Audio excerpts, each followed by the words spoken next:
For player profiles, in-depth features and exclusive interviews, visit sfhandbook.com to learn more about the best young football players in the world.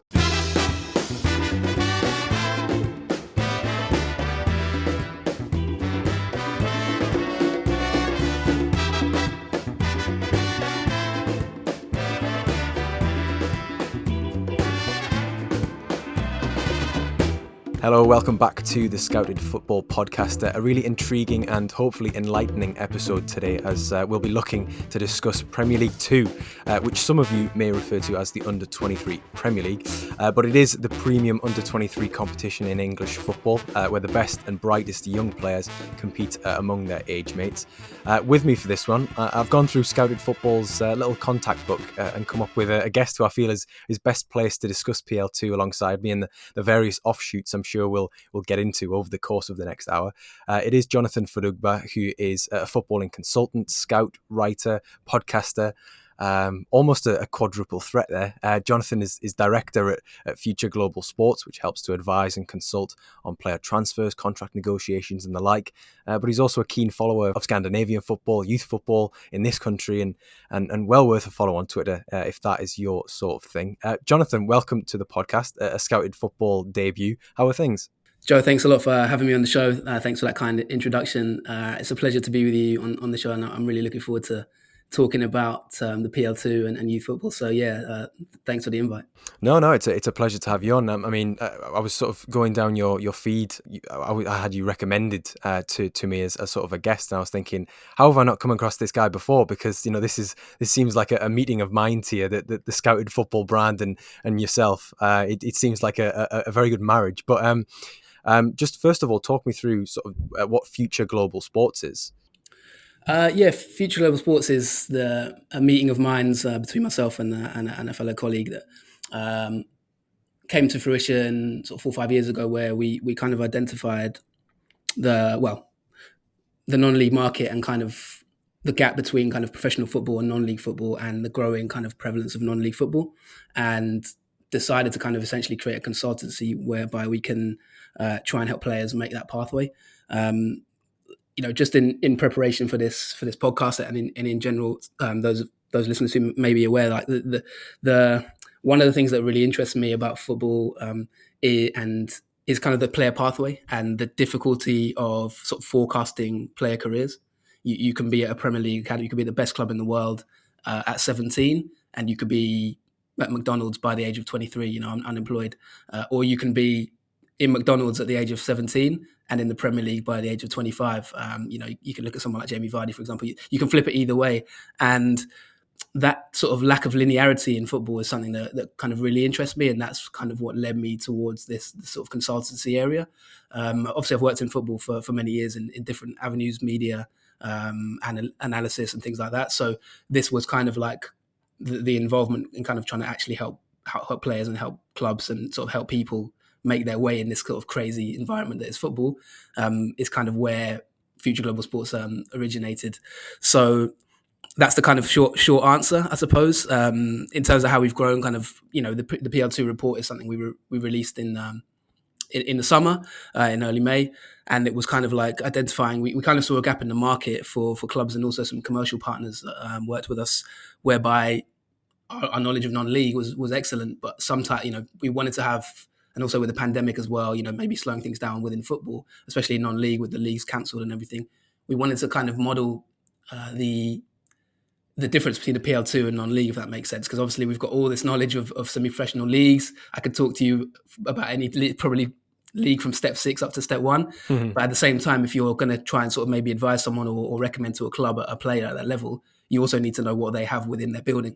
And so I think we kind of originally created the report out of that desire to just get to know that the PL2 inside out, so there was no doubt about, no one can question ex-player versus ex-player, and then we found that obviously there was a commercial value that for the clubs that might be interested, whether it's a non-league level, just trying to know players maybe coming out of academies, or for maybe clubs looking to sort of look for potential signings and that kind of thing. So that's the sort of long and short answer, but hopefully that explains it a little bit. Yeah, I mean, it seems like a really useful tool, especially for those people involved in that crazy world of football that you describe. Of course, I touched on how you're a bit of a writer and a podcaster as well, but also the PL2 report, which I think is a fantastic tool to use for anybody in the game, who's going to be potentially looking at those players who are maybe dropping in or dropping out and up and coming, of course, and that is obviously the nature of this podcast, being the up and coming players, under 23 players, and specifically under 23 football, and PL2 is a competition that has really piqued my interest over the past probably around 4 or 5 years. That since it came into operation as Premier League 2, and it's a competition which is split into two divisions, Division 1 and Division 2, as luck would have it. But it's very curious because obviously it's marketed as, it's labelled rather as an under 23 competition, but you rarely get players in there in the under 23 teams who are pushing 23. By that point, they've either been released if they're not going to make it to the first team grade, or they've been sold elsewhere, or they are playing first team football at that club or elsewhere. It's typically teenagers. It's typically younger players, probably between the ages of around 17 to 21, that are punctuating the teams in these two divisions under the Premier League 2 umbrella. But I just kind of wanted to get your stance on what you think of the format itself, Jonathan. Yeah, I think it's an interesting format. As you all know, Joe, it was kind of rebranded or revamped. I think it was around 2017. But this kind of under 21 model of football is something that's quite prevalent in English football. It's always maybe been contested from maybe people coming in from abroad, for example, managers. I know, for example, Pep Guardiola is very in favour of maybe introducing a B team model, which is a debate maybe we can have later or for another day. But there's always that debate in terms of countries have their own different ways of doing things in terms of youth development. I think one thing you can say about English football at this moment in time, when I started kind of making my way into media and football as my passion, the academy system in England was very much under scrutiny. You were looking at I kind of started around the time England failed to qualify for Euro 2008, and the debate at that point was kind of it was kind of EPPP was in the making, and it was the bubbling, and the academy system kind of needed a complete revamp really, and it was put forward that English football wasn't developing players in the right way.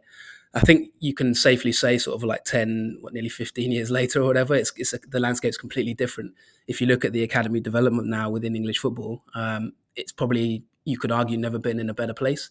You just have to look at the England team in the Euros. You just have to look at the likes of Phil Foden, Bukayo Saka, Jadon Sancho, Tammy Abraham, Callum Hudson-Odoi. I could continue on for quite a long time just reeling off names, and you say that these have all come through that academy system.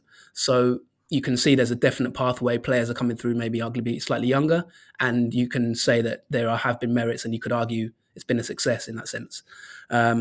But yeah, the model of it is to sort of have that. The aims of it was to make a more technical game, have a greater infrastructure. Obviously, the Cat 1, Cat 2 systems and things like that, and try and integrate a certain brand, sort of dictated down from the FA down to the clubs, a kind of playing style and that kind of thing to develop players in a certain way that would then suit the England model.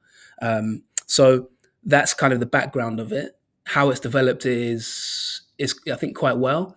You can argue. I mean, if you were to talk to maybe a lot of scouts or people within clubs, some will say to you, under 23s is a complete waste of time and we should abandon it and get rid of it completely. And some would say it's very useful and it has its merits and it can produce players. If you're looking at the pathway into professional football and into the Premier League, then it's up to you what you prefer in that sense, if you see what I mean. The way I see it, there is a strong argument between playing regular first team football from a very young age, men's football, in other words, from the non-league route, for example, semi-pro route, or sort of integrating yourself in an academy. And there's pros and cons to both. The academy system is a lot more technical. Obviously, you have a lot more day-to-day work. You play in a certain way. You get to understand the system of football, if you know what I mean. Whereas you could argue maybe outside that, it's a bit more rogue. You're playing for 3 points. You might be exposed to different environments, different, you're playing with players who may be a lot older. There's 3 points on the line. And so the differences between the two of them are quite interesting. And I think when making the PL2 report and in general, when you study PL2 football, one thing you very quickly realize is it's so varied in terms of the pathways, as I mentioned before, and there's a stat that says kind of that if you're in an academy, you've got a 0.00012% chance. If you're an academy from the age of 9, you've got a 0.00012% chance of making it into the Premier League. 180 and 1.5 million will make it. So that tells you that there's a lot of wastage there, and the chances of making it even as a professional is less than 1% if you're coming from the academy system. So our work is to try and increase that percentage, try and reduce that waste, and I think with the academy system, it's just an ongoing debate in terms of what is the better way, and I think in many cases it's kind of a player by player basis, isn't it? And it's the chances you get. Mm-hmm. Yeah, I definitely think that's the case. It's a case by case basis. One of the things that I've written down on the sort of the prep sheet here is who cares about their under 23 sides, who doesn't, and we're talking about the best teams in England here. Their under 23s, the team which is obviously below the first team, but it's plain to see if you just go down the squad list or you watch plenty of PL2 games that unfortunately there will be some players who are playing many games a season for the under 23 side of their Premier League club, that they just simply will not make the grade because either there isn't I like to call it sort of the golden triangle of a manager who's willing to blood young players, the pathway to a first team place, and also the lack of squad depth in that particular position in the first team to be able to succeed a player who may be on his way out or maybe sold or whatever. So it does depend on how much emphasis certain teams place on their under 23 squad, but also on the individual player and the coaching staff. There are a multitude of factors in terms of how and why certain players do make it and others don't. And it's not as cut and dry as, if you've been an England youth international and played under 23 football from the age of 16 up until 19, 20, that you're going to be a Premier League footballer. It's just simply not the case. It needs to be a carefully managed approach, and I think that the player well-being and the aftercare issue, which is something we've discussed on this podcast before, is one which will become more and more important because as you describe it, ultimately it is waste. It's young players' lives which they get to a point and ultimately they get called into that meeting and they're released. So it's a very difficult and very delicate topic to broach, but the competition itself, you've had past winners such as Everton, I think have won it twice in the last 5 years, Manchester United, Arsenal, Chelsea. Those are the under 23 teams who've typically done well, but there's a great deal of variance. I think I'm quite keen to convey is in that, year on year, there'll be a lot of churn in the squads for these 23 teams, because typically younger players do not get given 4 and 5 year deals when you're playing in an under 23 side. It's just simply not the case. It's not financially prudent. It's not good in terms of squad building either. So you've got players who are typically on maybe 1, 2, 3 year deals at these Premier League academies and Premier League under 23 sides, who are they're fighting for their next contract extension. They're fighting to be just go up in that on that ladder, to be maybe considered to be sort of broaching the gap between the under 23 side and the first team. And we'll get on to a few sides, a few case studies, if you will, of where that may be the case at the moment. But in your opinion, you were talking about the non-league aspect and whether the route of playing men's football, as it's termed by pretty much everybody, or coming up through the under 23 system, there are merits on either side. And off the top of my head, I'm thinking, well, there are certain clubs who you wouldn't want their young players going out on loan because of the certain style of play that the first team adopts, and you'd maybe want the young player, the teenager, to be playing regularly in a 23 team, but with that style of play, so that they can slip into the mold of the first team as soon as they're required. Given the non-league being an alternate route or under 23 football, it's not a question where I'm saying, which is better, because that's just not the case. But what are the merits, what are the benefits, and what are the pitfalls of sort of both regimes? Yeah, and it's a really fascinating discussion, isn't it? We could literally be here all day talking about it. There's so many, there's so many avenues and strands you can go off on, and it's such a meaty discussion, and it's an enjoyable one, and hopefully listeners will enjoy it as well. I think when you talk about the the major players in the PL2 and the past winners and things like that, I mean, you got two sort of quite interesting examples, even just in what you're saying there, Joe. In obviously Manchester City won the title last season, and the top scorer in the PL2 was Liam Delap. But if you look at it this season, Liam Delap's still at Manchester City in the PL2. Now he's one of the most exciting young talents in English football today. Hugely touted and kind of coveted by clubs all around the country. You would have thought if you were watching him last season, he would be a certainty to get maybe a loan and go into the first team, go into that first team football environment. But it's not quite happened for him yet, and there's maybe decisions behind that. There's reasons, of course, which we won't delve into now. But it's just kind of it's a good example using one of the leading players. And if you look at the year before that, 2019-20, although the season was kind of cut short slightly, but the top scorer at the time was Nathan Holland, who was at West Ham. And it's a good example as well, because if you think about the top scorer in that environment, you would think, well, they're going to go on and have a great career, or they're going to progress into their club's first team. But if you look at Nathan Holland today, he's at Oxford United. He's doing quite well, 13 games, I think 3 goals, 1 assist. He's a regular at League One level. But he's 23 years old now. He's played 50 plus games in the PL2 for West Ham, but only four senior games for West Ham, and I think a total of about 110 minutes or so, 115 minutes. So it just shows you that being the top scorer at PL2 level, or being the best player at PL2 level, is no guarantee that you're going to go then into your club's first team. Conversely, there's players that kind of Cole Palmer, for example, at Manchester City. Another very, very good prospect. He's in and around the first team now at Manchester City. Played with Liam Delap. So, like you say, it's so difficult to make conclusions. Every individual is different, and the rates of progression at youth level are always different. I think one thing I've seen, and you mentioned just in terms of the breadth of the PL2 and the youth football in England. Of the I think there's 650 plus players in our database when we made this report. I think more than 15% of them have transferred since the summer. So that's more than 100 plus 150 have then moved on, whether they've been released by clubs or moved to a different club. And I know you've sort of bookmarked maybe Leeds United and Aston Villa as clubs to maybe talk about. So as an example, Lewis Bate, moving from Chelsea to Leeds, players released left, right, centre. I was at a game the other day in non-league, and there's a step 3 game, and there was a player who ranked really highly in our database who was released from West Brom, and he's now playing at step 3. So you can't predict some of these things. So, as you said, there's so many different factors, and it is really hard to kind of figure it out, if you know what I mean. And I guess that's the challenge when you look at it. Is like, what managers and clubs, they're always evolving, changing. Someone new will come in. Clubs have different ambitions with their recruitment. Maybe they have a set amount of players they want in the first team.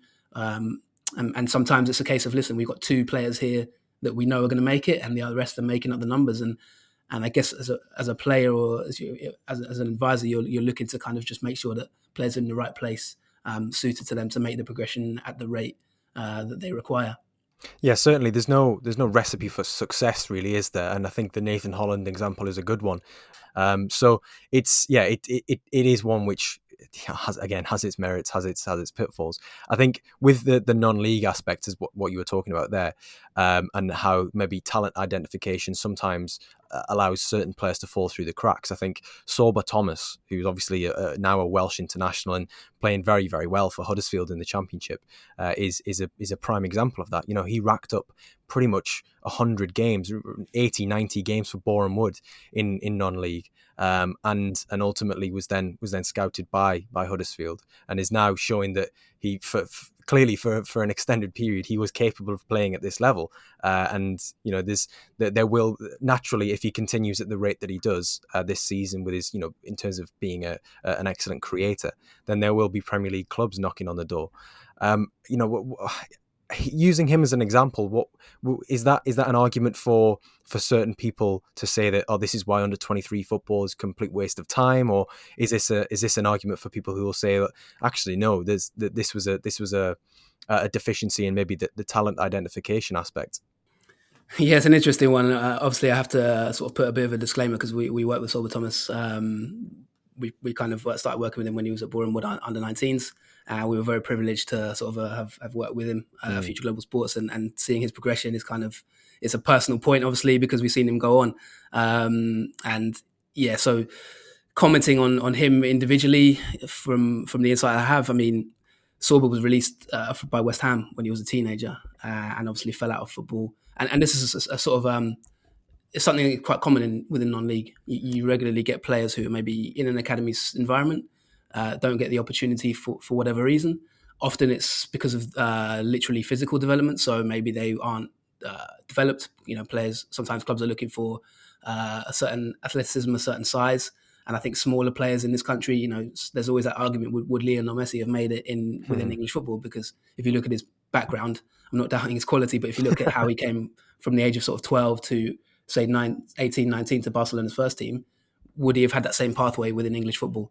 And it's due to his size, due to the issues he had, obviously with the hormonal issues, and you wonder within English football would there have been that pathway for him? It's hard to say.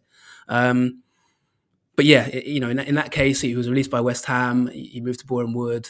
He was always a player that was gonna have a career in football. I mean, I think I've been surprised at how quickly it's happened for him at Huddersfield, and moving to Wales, which was a dream of his. So this week's in and make his debut was a pleasure to sort of witness that, because I know how much it meant to him and his family. But when you ask about is non-league the pathway. For Sorba, it was the pathway because at Boreham Wood there was a plan for him. He played in a number of different positions over 3 years. He was the young player of the season very early on, I think in 2019. He made minutes at Wembley when they got to the playoff final, I think in 2018 or 2019, very early on. And you could see he was gradually integrated into the first team because he was that good. And he developed the robustness. He had the athleticism. He had the ability. He's got the ability in terms of set piece delivery, but he added to it that robustness in terms of dealing with a 46 game intense season and playing week in, week out. Obviously lucky in the sense of not getting many injuries. There's another player at Boreham Wood, Kane Smith, who unfortunately got a serious injury. And from my point of view, he could have gone on into league football as well, but maybe was slightly unlucky with an injury. Still, I think 25. But the point I'm trying to make is you do need a bit of luck as well in some areas. You need to be under the right manager. Boreham Wood had were a club where they've had a lot of stability because the manager there, Luke Garrett, has been there for a long time, so he's been able to integrate Sorba. It wasn't, say, if you look at, let's just take a random example, Southend United. Now, at this moment in time, with the turbulence at Southend, they may have a very good talent there, but will he get that progression? Because they've got managers leaving. The plan was in place, and the plan was able to be executed for Sorba, if that made sense. Yeah. And then if you widen it out into non-league in general, I mean, the pandemic has obviously been really, really difficult because there's certain leagues where players have not played now for a year and a half. So there's a player we were working with at the time who was at Step 4. He was 19 years old, very, very talented left back, and he was supposed to go into a championship club right just before the pandemic started. I'm pretty sure he would have made it because he's got a very high ability, and then obviously the pandemic came along and football was paused for 18 months or so. So that's had to go on the back burner. And sometimes the point I'm trying to make is your success as a footballer can depend on random factors that you can't control. He's now sort of 21, and it's a different conversation. So yeah, it's difficult. I mean, just taking the case of Sorba, he was always going to make it because he was a fantastic player. And from my point of view, it was quite frustrating in the early days talking to so many people and saying, listen, you can take this player for minimal outlay, and I guarantee you he's going to go far, and maybe you're not listened to, but eventually it becomes too hard to ignore. But yeah, it's I suppose I'm kind of rambling in a sense, but yeah, that's the Sorba side of it. But in terms of the non-league route, it doesn't suit everybody. And I think the one thing I would conclude just from what I've witnessed is that there's certain players that you get to a certain point and PL2 football is no longer right for you. Maybe you need to develop the physical side of your game, and maybe it's good to go into men's football. There are some players where they're actually in men's football, but maybe they actually need to go into an academy environment because the tactical elements or the kind of the certain elements of their game that they don't understand, and that the level of coaching is maybe slightly lower in non-league football, where you don't get that day-to-day kind of full-time environment, and you actually need to. So again, as you know, probably going to come back to this and say it quite often. It is a case. It's sort of a very much a case by case basis. But yeah, in the case of Sorba, the progression has been incredible since he went to Huddersfield. But he was someone who always had that ability to kind of make it in the program. No, I mean his story is a great one. I think. I mean we've covered it sort of in his interviews. It's scouted sort of from what he's been saying, and you can tell, you can see that just the glee in his face that he's made his debut for Wales. It's absolutely brilliant to see, and that is one of the success stories. But rightly so, as you say, you know, the non-league is not for everyone. You know, it might be one of those where, you know, a player then ultimately becomes lost down the divisions because, you know, they drop down maybe too far after they've left an academy. So it, again, as you say, benefits and pitfalls. On that as well, and you know, you rightly say it there, Joe. Like I think mentality and the flip side of the mentality is something that's really interesting when you look at non-league versus PL, when you look at versus academy football, because if you look at academy players, where sometimes the pitfall is if you're a 17-year-old and you're at, say, West Ham or Chelsea or whichever, you know, big club, oftentimes you see the badge and kind of that's your main focus. And then when you no longer have that badge and you drop out, that enthusiasm can go, or you could be caught by the trappings of having that badge. Where does the motivation come from when you're looking at the Hungerford Town badge when you were previously playing for, Exactly. and you were effectively an employee of that club? And yeah, it takes a recalibration of the brain, doesn't it? 100%, and that's exactly right. So you know, sometimes with a non-league player, their goal is like they're pushing so hard to move up, whereas you know, at PL2 level at times to deal with a setback of maybe getting released is really, really difficult because you no longer have what you had before, and you can't see, you know, how you get a route back into it. And oftentimes when you lose that status, you also lose the people around you who maybe were there because of that status. And so yeah, the mental side of it is also very, very sort of interesting to me anyway, and the differences between the two. And I think sometimes when you see players released, that's something that can be a real challenge, dealing with that setback and coming back on your feet. Whereas obviously when you're non-league, you're striving for that consistently. That's your dream. And so that's another sort of area where the two differ, that mindset. Yeah, definitely. We should probably get into the actual competition itself this season. Given that we spent 30 minutes, the best part of half an hour, discussing the structures and the benefits, the pitfalls, non-league routes, and everything. I mean, I'm sure that people have been enjoying listening to the warts and all, but I'm sure they also want to know who the top scorer is so far. So I'm probably going to start with him. Maybe not too in depth, given how long we've gone on that, but it is James McAtee at the moment who's playing for Manchester City, unsurprisingly. Obviously, you mentioned that Liam Delap was the top scorer in PL2 last season. Was it something like 25 goals in 20 games or something around that, which is, I mean, it's staggering, but also, you know, it's not the be-all and end-all, as we've just discussed. But yeah, James McAtee has started the season extremely well for Man City. We've also got the likes of Dylan Stevenson at Newcastle, Dylan Markanday at Spurs, Fuller and Balogun at Arsenal, Sam Burns at Blackburn, Joe Gelhardt at Leeds. There are a number of very, very talented young players there, and, you know, just rattling the names off, you know, there are some which are more prominent than others, Balogun being one in particular.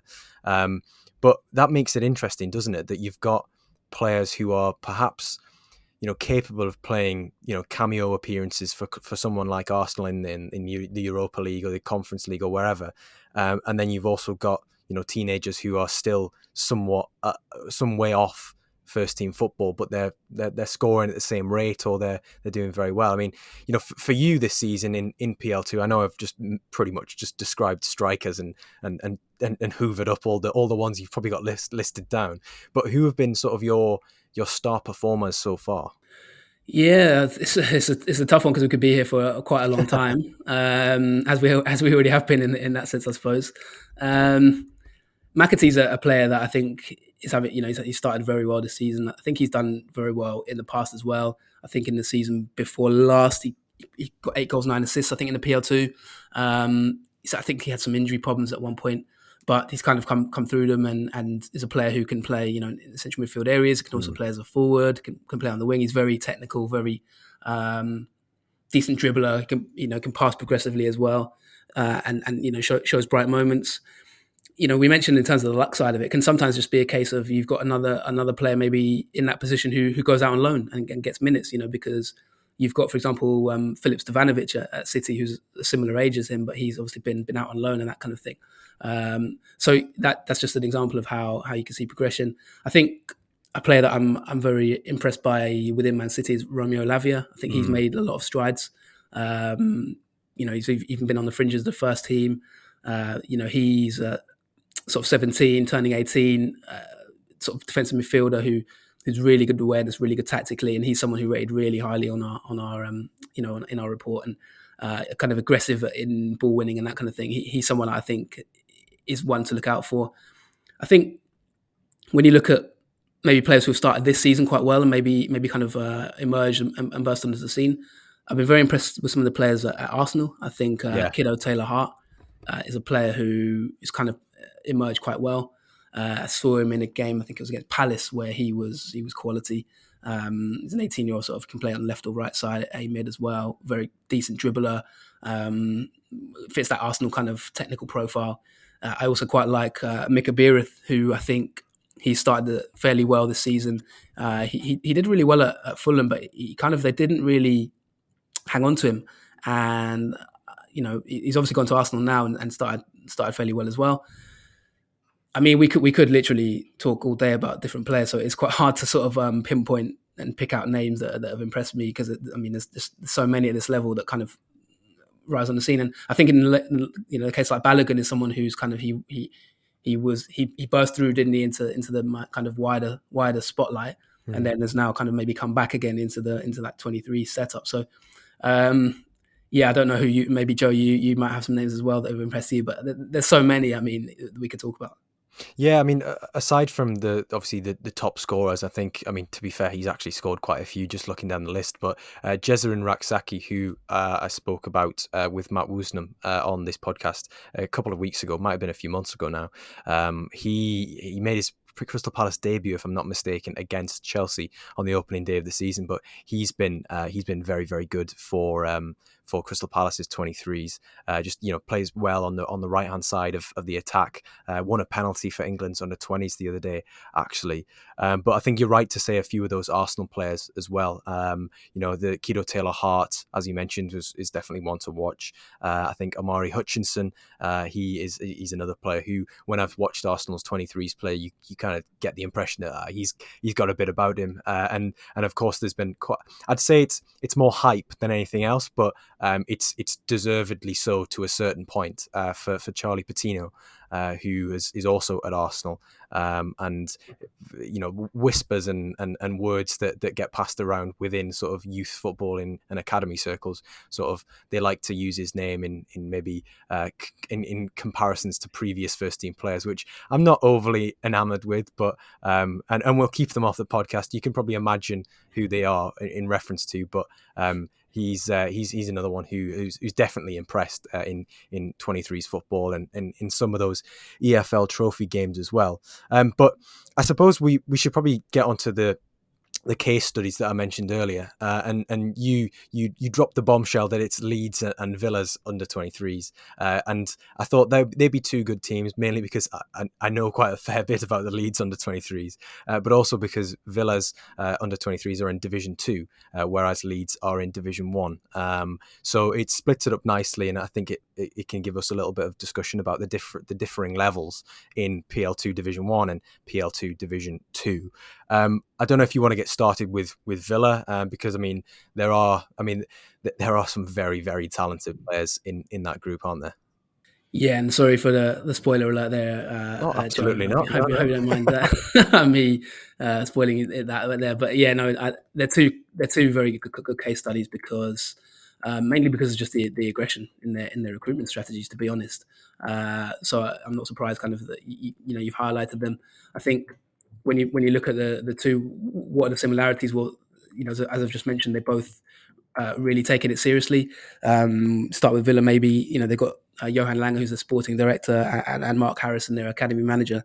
When he joined, I think there was a famous quote that did the rounds within Birmingham, where he said he wants to make Aston Villa the club that everyone wants to go to. And they've been very aggressive in the way they've looked to kind of sort of scout and recruit players.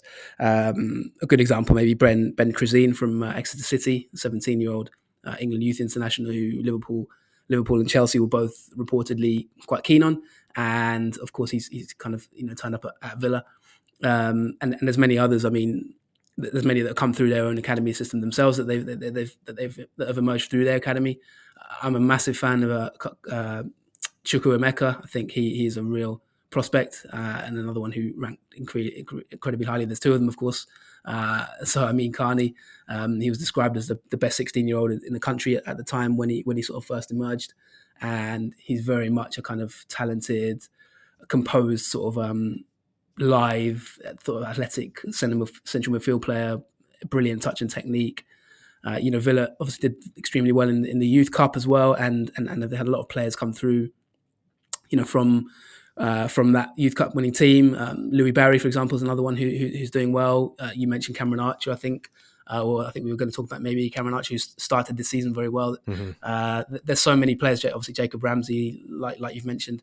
Villa are taking it very seriously in the way they recruit, and I think it's part of a wider strategy for Aston Villa. I think their survival may be hinged on a goal line decision a couple of years ago, for anyone who might remember it. But I think since their survival, they've really approached how they're going to go about the next sort of 5 to 10 years in a very strategic way, and I think we will start to see sort of bear the fruits of that. I think West Brom, Birmingham City, clubs in the Midlands, Villa are certainly trying to do what they can to make themselves the number one in that area. West Brom have been very good at youth development over the last sort of 5 to 10 years, and I think Villa kind of now trying to assert themselves in that region and also the whole country. So there's many players that have come through there. I mean, quite like Sebastian Revan as well, who's a left back, could play centre back as well, who he caught my eye in our report. And yeah, they've got a very good academy set up at the moment. Yeah, it's not a case that they kind of wiped the sweat from their brow and just went, "Oof, that was a bit of a close call, was it?" And then just sat back and relaxed. It was, it was very targeted, and it was, Johan Lange and the likes, making those decisions and saying, "Nah, actually, let's make sure that this doesn't happen again, and that we actually do have a steady stream of promising young players to come through." And I mean, you mentioned the aggressive recruitment there, and I think it's probably appropriate that we discuss Leeds for that, because I'd say it's, aside from Villa, Leeds' under-23 recruitment over the past 12 to around 16 months has been very, very unique, but it also shows the merits that Premier League clubs and other Premier League sides can maybe tap into, in that they signed Cody Drameh from Fulham, Joe Gelhardt they plucked from Wigan when Wigan were in administration, Sam Greenwood from Arsenal, Lewis Bate from Chelsea, as you just mentioned, Crescencio Somerville from Feyenoord. And I'm sure there'll be others off the top of my head. I mean, there's Amari Miller from Birmingham this year, Sean McGurk also from Wigan. They sign these players for fees which are typically higher than you'd expect for players with no first team experience or very little first team experience, and then they play them exclusively in the under 23 system for 1 or 2 years. It's kind of a 2-stage process, and it's a very targeted plan in building a team which mirrors the style of the first team, which then looks to fill out the first team squad on the bench with maybe 3 or 4 under 23s, 3 or 4 of the standouts, who are there as insurance. They're never going to come on, or they're not going to come on in their first year of development, maybe in the second year, which is what we're seeing now. But they primarily play under 23 football, and that's where they develop. And it's not a case of you spend, I mean, you can spend 10 million on a squad player in the Premier League. It's very easy to do that because prices, grow exponentially with the more experience that you have. Whereas what Leeds have done is, for the list of players that I've named there, the transfer fees and the add-ons, they'll probably come to between 10 and 15 million pounds, probably not even pushing 10 in initial fees. And all it takes is for one of them to make it to the first team. And ironically, the player who has made it to the first team already, and admittedly will not be playing week in, week out, is Charlie Cresswell, who is currently with England's under-21 group. He made his Premier League debut against West Ham a couple of weeks ago, and really, really looked assured. He looked like he belonged there. Did very, very well against Michail Antonio. But for the past year, I can vouch for him having been excellent at under 23 level. The type of player who is, at centre half, he's very old school, but at the same time, he can comfortably step out with the ball. He's very good at pinging balls into a striker's chest when he's dropping off or hitting those diagonals. And he is I think, an amalgamation of sort of, you get your defensive fundamentals right, and then you actually get that academy coaching, which we were talking about earlier, and you mesh it into one player who's maybe got that mindset, playing for the badge, the leadership mentality as well. And you get a player who is, after 2 senior appearances, getting called up to England's under 21s and being put into the first team when there's an injury crisis. And I think if you get that aggressive recruitment right, and you provide that platform of, it effectively is like a B team in a way, but just without the label of it. It can, I mean, in I don't know, 2, 3, 4 years down the line, even if 4 or 5 don't make it to the Leeds first team, you will easily make up that 10 million in outgoing transfer fee, in sort of incoming transfer fees, because of the development and the reputation that you'd have gained by creating that environment to develop young players, to develop elite young players in and amongst fellow elite young players. So yeah, I've kind of, it's a bit of a long-winded one, and yeah, I think you can probably tell that I don't usually sort of bring sort of my work life onto this podcast, but it's one which I think it's very curious, it's very intriguing, and I do think it's one which should have a light shone on it, because it's very good work by the likes of Adam Underwood at Leeds. Yeah, and I think you're spot on, Joe, to be honest. And if you look at Leeds kind of, last season in terms of their PL2 team and their promotion, they were the best team in that division by some distance, in my opinion. They won the league quite easily, scored 62 goals in 24 games. Way more than anyone else in the league. I think it's nearly 20 goals more than anyone else. I know there's a writer who writes for you guys, Josh Hobbs, who's quite prominent on Twitter as a Leeds writer. He's someone who's quite fond of a lot of these players that you've mentioned. Cresswell's one that we, in our report, he was extremely highly rated. He's a player that I think will play for England. I think I tweeted it saying I think he'll play for England. Might not even be that much of a sort of wild shout, to be honest, because I think he's that good. Just turned 19. He's a sort of can play left-sided centre back. Good left foot passing, long and short range. As you've mentioned, he's very calm on the ball. And when you talk about the strategy as well, there, Joe, you talked about how they sort of get rid of, use it as well to make some transfer funds. The likes of Ollie Casey obviously left for an undisclosed fee to Blackpool in the summer. He was a sort of centre back partner for Charlie there. Noah Huggins also has gone to Sunderland, who I quite liked. He's a full back, can play left or right back, can also play centre mid. He's 20, I think, just turning 21. He's another player who they've kind of been able to sort of flip to a certain extent, and I'm sure there will be others, as you've mentioned. Sam Green was a player who was very highly coveted, and they got him from Arsenal for 1.5 million. Let's see where he goes. Lewis Bate, 1.2 million. So these are relatively small fees if you look at it in the context of the Premier League money, that can then maybe potentially lead to big sales if they do choose to sell them, or first team football. And you've got Crescenzio Somerville as well, who started this campaign fairly well, I think, by all reports. And another player I really like is Cody Drameh, who they took from Fulham, a right back who I think is an excellent prospect. 19, I think, maybe obviously going on 20, but he's another one who I think has a high potential to go quite far. So the interesting thing with Leeds, when you look at them as a specific case study, is I think the environment around these young players is very Bielsa focused, isn't it, Joe? It's like very you can see watching the 23s that this is a Bielsa team, which is you don't often get that sort of clear identity translating all the way down through the levels. So, some clubs will try it, and obviously they do. Certain clubs, maybe you could say Arsenal and others, have a certain style that they try to permeate throughout the football club. But with Leeds, it's extremely clear. You've got players who can play multiple positions, constant running. You need a lot of energy to play in that team. I remember sort of watching Noah Huggins and thought he was a player who was full of energy and fitted that kind of Bielsa model where you could be playing right or left back, but you're streaming forward whenever there's a sort of a transition. Dramé as well is similar in that sense, and then you've got players who are sort of quite technically gifted as well, like Gelhardt, like you said, and Somerville, of course, who's got a lot of pace and can kind of be effective in those transition situations and finish. So, yeah, I think the thing with Leeds that this struck me is that clear kind of identity, and obviously that takes a high degree of coaching and a kind of similar sort of it takes a, what's the way of putting it, kind of like a hive mind in the coaching of it, because it's, Bielsa's obviously working on the first team, but he obviously has his core philosophy and can quickly identify which players from the youth team can then maybe go into that setup, like we've seen with Cresswell now making his Premier League debut.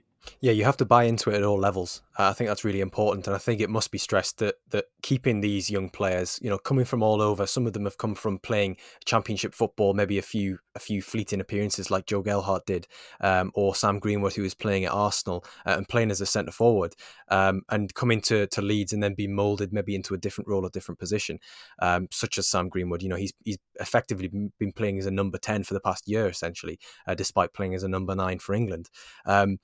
It has to be said that, keeping these young players grounded and keeping them focused has been the under-23s manager, Mark Jackson, who, is very, very straight down the middle, very, very honest with what he says. He doesn't shirk the responsibility in sort of post-match or anything like that. So he's another one who deserves credit for the work that's being done there. And yeah, it will be interesting to see how the standouts from that group will move on, because as you mentioned, the likes of Ollie Casey and Niall Huggins have gone on to the EFL, and I think it's important to stress that I personally think that the quality or the success of an academy is not gauged by how many players make it into the first team of that academy's first team, if that makes any sense.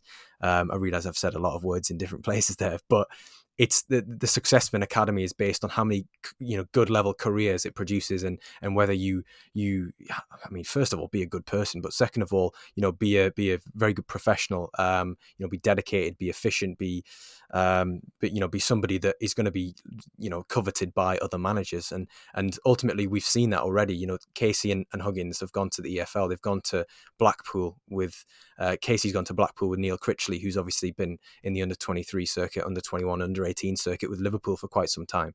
And then you've got Niall Huggins, who has gone to Sunderland, and Sunderland have, under their new ownership, have revamped their sort of scouting and sort of recruitment department, and they've got some very intelligent people there. So it's when Leeds players and the same will be for Aston Villa players as well, are being coveted by other clubs in the Football League, then that is a reflection of, well, they must be doing something right at these academies, and you build that reputation.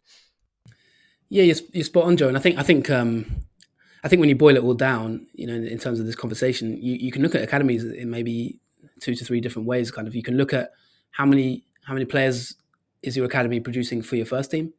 That could maybe be the one marker. So you can look at sort of Manchester United and their incredible success at that level, getting, I think, I can't remember how many years it's gone back now, but decades of kind of having at least one academy player within their squad. And if you look at the current crop, of course, you've got Anthony Elanga, who's doing very well, for example, and Mason Greenwood is probably the standout example at this moment in time of their academy production. You can look at that area. You can then look at maybe how much money is your academy making for the football club in terms of maybe flipping players, and that sales strategy, which some clubs will look for and look to do. And there's certain clubs who will primarily maybe look to try and flip some of these kids and make a profit and to keep everything going. That maybe the Brentford B model, Brentford have been quite successful in that area of just at first team level as well, but that kind of approach to it. And then thirdly is kind of how many of your academy players just make it within football, not necessarily your own team or your first team, but how many actually make it having a fruitful career, an enjoyable career within the professional game. I think Chelsea can be looked at that as quite a decent example. Just if you look at the players that Chelsea have had incredible success at academy level over the years, and if you just look at some of the players they were either released or left the club, even this past summer that's just gone. You've got Jack Wakely, who's gone to Wickham. You've got John Russell, who's at Huddersfield B now. You've got Marcel Lewis, who's now playing in Belgium for Union Saint-Gilloise.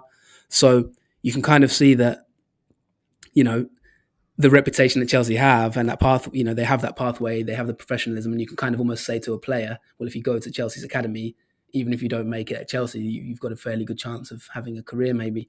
So each club will have their own different model and their own outlook in terms of which of those three is their principle and their key strategy. And at the end of the day, it's up to those clubs, depending on what category they're in as well, whether it's Cat 1 Academy, Cat 2, Cat 3, that kind of thing, that could dictate it, its finances.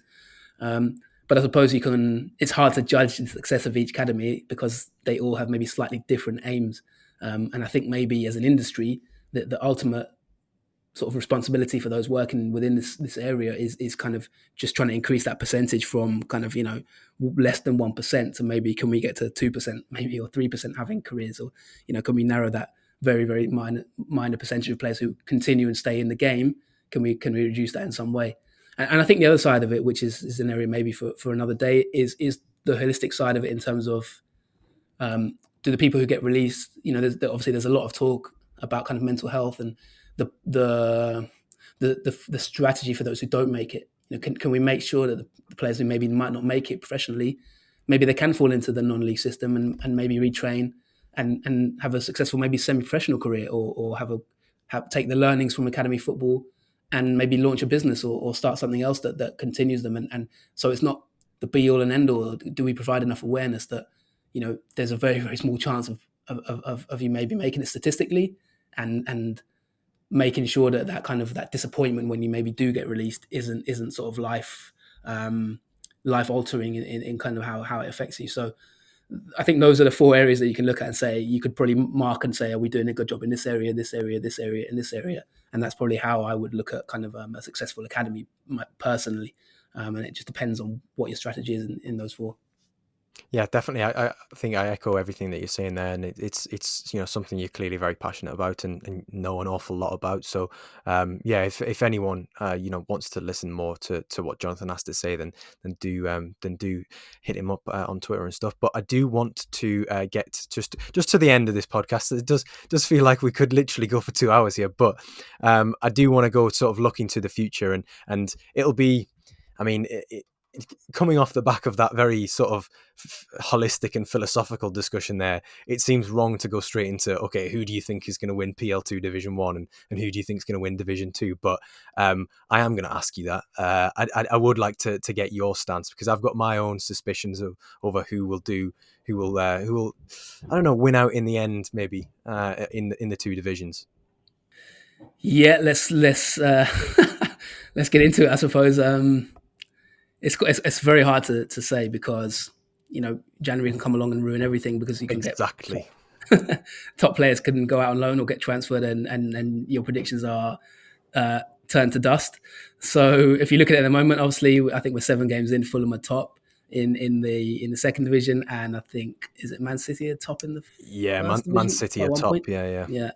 I'm gonna say Man City will win the first division, and I'm gonna say Aston Villa are going to go close to winning it in the second division. That's my very diplomatic on the hot take on Division 2 there. I suppose it was easier last year because Leeds kind of, as soon as they got a few dodgy defeats out of the way, they then kind of ploughed on, and it became abundantly clear that they were going to be the team to go up automatically. Yeah, I think the aggression I think Villa's aggression will eventually bear fruit. I think it'll be interesting to see what West Brom have to say about that, because as I said, that is quite a personal battle at the moment, I think, in the Midlands between the two of them. So whoever wins, out of those two could be interesting, and I'm sure Fulham will have something to say about it.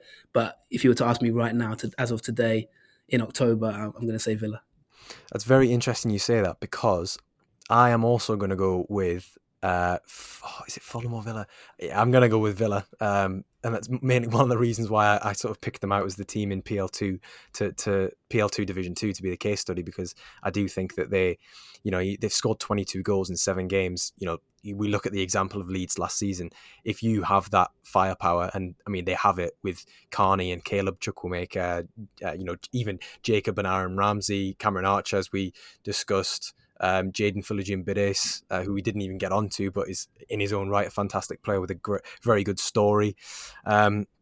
I do think that Villa probably will have the strength. It'd probably be a different story altogether if Fabio Carvalho hadn't sort of become a prominent first teamer at Fulham this season, because he was great last year for them in 23s football. But I'm going to go with Villa in Division 2, and I'm going to go with, just to be different, I'm going to go Arsenal in Division 1, because I do suspect, I don't know, I do suspect whether Man City can do back-to-back titles. I know they are quite, without a doubt, the most well-funded under-23 team. But I don't know. I quite fancy Arsenal for that. Maybe some Taylor Hutchinson and Patino magic. And I just think if Balogun continues to play in that team, then they're going to continue to score. So they are my predictions. Just one final question for you, Jonathan, and I'll promise I'll let you leave then.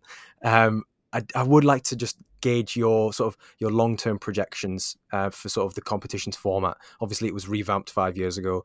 It used to be the whole reserve system, and then it was the under-21 Premier League, and now it's Premier League 2. What do you think what do you think is the future for this competition and this format, with the whole debate around B teams and under-23 teams and tiers 3 and 4 in English football, and the EFL trophy and that sort of thing? Yeah, well, I'm going to end it with a question to you after I've answered this, Joe. I'm going to ask you which of the Arsenal players you think will go will break out furthest in terms of maybe first team. But I'm going to answer it with it's a great question as well. I think the B team thing won't go away. That will always be a debate, because at the end of the day, you've got three strands, maybe you could argue four, but you've got three strands of English football. You've got the FA, you've got the Premier League, and then obviously you've got the EFL. And the Premier League dictates everything pretty much, more or less, you could argue. And I think the Premier League has its own self-interest, and that self-interest will say, we want our teams within the EFL. And that friction will always be there, despite the resistance. I think it's a cultural resistance. I think as fans, we don't like it. And I think that's the only real thing that maybe could stop it. I think that will depend on the resilience of clubs post-COVID. I think that's going to, how many of the, what's amazed me so far is we haven't seen more clubs fold after the pandemic, and it's been great to see fans back in the stadium. It's been so good, especially at non-league level. One thing I've observed, Joe, is there's a massive, this is maybe a topic for another time, but there's a there's a big increase in attendances at non-league level, and I think that's a debate for another day in terms of where the dynamics of English football are going from a fan point of view. But the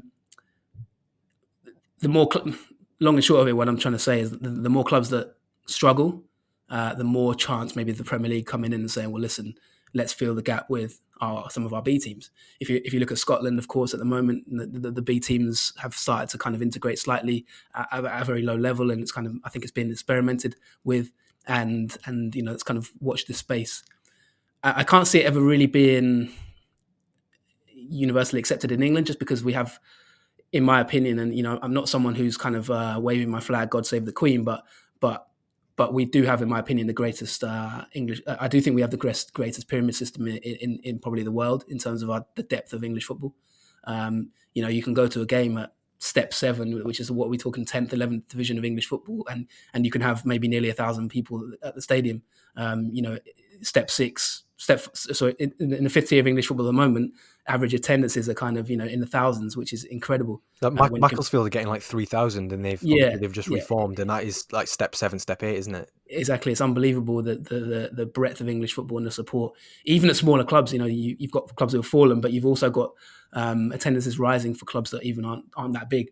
So I just can't see that ever being really accepted, that we can put Manchester United B or Manchester City B into like the National League and it be accepted. We have a robust loan system, and until that's maybe changed or aborted, then I can't see why there's a reason for B teams. But I think that debate will always be there, and that's going to be always an argument. I don't think it's going to win in the short term, but it could in the medium to long term. So that's the only thing that I could see maybe altering the PL2 format at this moment in time. I think the other area of it is, as I mentioned earlier in the show, there is that kind of feeling that within some clubs at times that under 23s is a little bit of a waste of time for some of them, and kind of. But I think you can utilize the loan system to benefit that, and you maybe bring in younger players. Maybe they're under 18s mark and just promote players through it. So I think it's in a good state at the moment. I think it is quite healthy. There are challenges, but I think at the moment the balance is just about right. I think although I was quite against the the EFL trophy at the beginning of it in terms of B teams, I do think that's had a good impact, because at least that's a little bit more competition for them, and players do get to measure themselves against teams in a certain way. But I wouldn't be in favour of it in the league system at this moment in time. But I think that debate will continue for years to come, probably, and that may lead to changes. But for me personally, Joe, I think it's a good system, and so far. Yeah, no, it's interesting that the way you came across there in terms of the reasoning for why you think it won't go away, as in if clubs begin to fold, or the financial implications, which then Premier League clubs, being the savior that they believe they are, would come in and say, oh well, we'll put our B team in there, or we'll put our under 23s. That is an interesting thought. Yeah, I was thinking about maybe trying to skirt around your last question, considering it was at the beginning of your answer. But no, I'd like to answer it. I do think that despite sort of playing down the hype early, I think Charlie Patino definitely has something about him. Obviously, still only 17, so caveat that massively. But obviously, Folarin Balogun is the big one. I think he's at that point now where you think unders football is beneath him. But if I was discounting him from it, I think you got to look at the likes of Salah Oulad Mahand. I've probably butchered his name terribly there, so apologies to anybody who actually knows him or knows how to pronounce it. But he's one which I've definitely kept an eye on so far this season. But yeah, that is everything from the Scouted Football podcast this week. And I do promise that is absolutely everything. A bit of a longer one this week, a bumper episode, but I think there was a lot we had to discuss, and I'm glad we did discuss it. So thank you very much to Jonathan for joining me. If you would like to follow Jonathan on Twitter, see his pearls of wisdom in text, then do follow him. He is at JF Football, as in FUTBOL. And yeah, I mean, if people want to engage with you, if people want to get involved with future global sports, or with just football, or where can they, I mean, obviously they can find you on Twitter, but where can they get in touch? Yeah, and thanks a lot for having me on the show, and I hope I haven't sort of rambled on too much in terms of the length of the podcast, but we fitted quite a lot in, I think, Joe. I hope I haven't rambled on too much. We were debating whether we could do it, but I think we did it pretty well.